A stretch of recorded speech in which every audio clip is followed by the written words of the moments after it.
Hey 1112, we're so excited to continue our ET in the Word this week in the book of Philippians.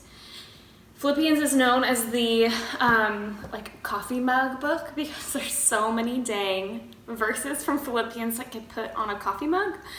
I feel like this also applies to tattoos and to Instagram bios, so check out the ladies of 1112 and see how many of them have a Philippians verse in their Instagram bio. Which I wouldn't blame you because this book is seriously gold. It is so good.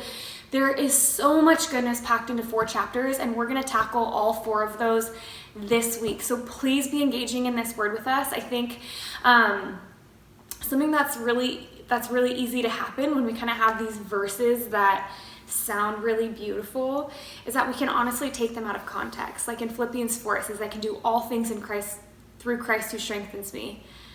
Oh, I remember sitting on an airplane, actually. I went through a season where I was like on airplanes all the time, and I totally was the gal who would use that to evangelize the person next to me. There's mixed feelings on doing that. But anyways, I had this really great conversation. There's this guy flying out from Alabama, and he was flying to UCLA, and was like, there were all these different colleges that were looking at him to come and be on their football team, and he had a full-ride scholarship to all these places offered, and he had "I can do all things through Christ who strengthens me" all over his arm, and right next to it was Jeremiah 29:11. So anyways, it's just that this is the time for us to be diving into the Word, to be getting familiar with it, to be reading things in context. And that's what we're excited to do together as we continue through the book of Philippians. So just a little bit of context on what this book is coming from, so that hopefully as we're sifting through verses that we've seen a lot of places, that we would be able to really receive them in their entirety and let them shape us and transform us. And so Paul is writing to a group of people in Philippi, which was the first Christian group that Paul started in Eastern Europe.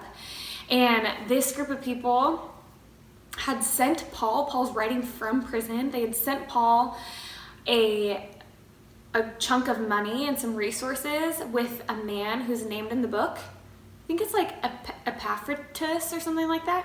We'll check it out as we read it together. And they send money with this guy, and Paul sends that guy back to Philippi with this thank you note. And in this thank you note, it also comes with this praise for the Lord of all he's doing in this group of people. It's a really affirming book.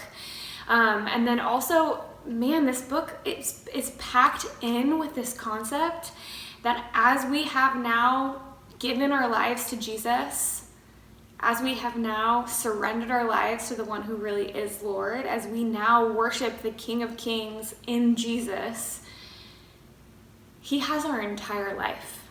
He has all of our service. We are humble before him. And now what does it look like that Christ literally is everything for me? Paul, a man in prison, is the one who's able to say that. And so I hope that as we go through this, we're equally challenged and equally encouraged. And I'm so excited to dive into the book of Philippians together this week. Love you guys.